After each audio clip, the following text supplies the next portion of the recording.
রাজধানীর ধানমন্ডি থানায় দায়ের করা প্রতারণা মামলায় নিজের পাসপোর্ট, মোবাইল ফোন ও ল্যাপটপ ফেরত পেতে মঙ্গলবার সকালে আদালতের দ্বারস্থ হন মিস আর্ট 2020 বিজয়ী মেঘনা আলম।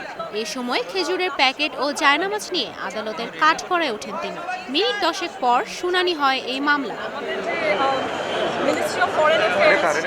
মেঘনা আলমের আইনজীবী জানান, বিভিন্ন অনুষ্ঠানে যোগ দেওয়ার জন্য প্রায়ই দেশের বাইরে যান মেঘনা। এই জন্য তার iPhone, MacBook, Oppo mobile phone ও ল্যাপটপ খুব প্রয়োজন। এসব জিনিসপত্র ফেরতের জন্য প্রয়োজনীয় সব কাগজপত্র দেওয়া যাবে বলেও জানান আইনজীবী।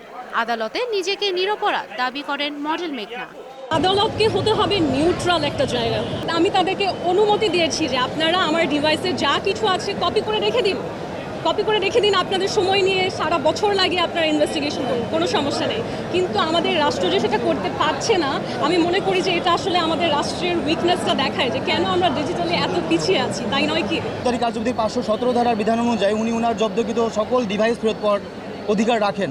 তো বিজ্ঞ আদালত আমাদের শুনানিতে সন্তুষ্ট হয়ে সংশ্লিষ্ট মামলার যিনি তদন্ত কর্মকর্তা আছেন ওনাকে আদেশ দিয়েছেন, উনি আগামী 10 তারিখের আগে উনি কেন ওনাকে ফেরত দেওয়া হবে না এই মর্মে কারণ দর্শাবে এবং উনি ফরেন্সিক রিপোর্ট যত দ্রুত সম্ভব করে এই ডিভাইসটা ওনাকে ফেরত দেওয়ার ব্যবস্থা করবেন, এই মর্মে উনি প্রতিবেদন দাখিল করবেন। পরে রাষ্ট্রপক্ষের আইনজীবী বলেন, ফোন, ল্যাপটপ ফেরত দিলে মামলার তদন্ত ব্যাহত হবে।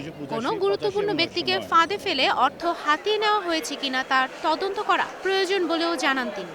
এই মোবাইলে এই আসামি কার কার সাথে যোগাযোগ করছে, আরও কোনো ব্যবসায়ী, আরও কোনো রাষ্ট্রদূত, আরও কোনো রাজনৈতিক ব্যক্তিত্ব, আরও কোনো কবি সাহিত্যিক এবং সুশীল ব্যক্তিদের সাথে প্রতারণা করেছে কিনা সেগুলো এই মোবাইল, এই ল্যাপটপগুলো যখন ফরেন্সিকে নিয়ে তদন্তকারী কর্মকর্তা পরীক্ষা নিরীক্ষা করবে তখন এগুলো সব বের হয়ে আসবে। তদন্তের এই মুহূর্তে বিজ্ঞ আদালত যদি এই মোবাইল এবং জব্দকৃত আলামত এই আসামির নিকট জিম্মায় দিয়ে দেয় তাহলে এই মামলার আলামত, গুরুত্বপূর্ণ আলামত নষ্ট হবে। শুনানি শেষে আদালত মেঘনা আলমের জব্দ করা ম্যাকবুক, ল্যাপটপ, মোবাইল ফোনে রাষ্ট্রবিরোধী কোনো উপাদান আছে কিনা তা তদন্তের নির্দেশ দেন। একই সঙ্গে এসব ডিভাইসের মালিকানা যাচাই বাছাই করে আগামী 31 আগস্ট তদন্তকারী কর্মকর্তাকে প্রতিবেদন দাখিল করতে বলা হয়। বিকেল তুবাইশী বুশরা, স্টার নিউজ, ঢাকা।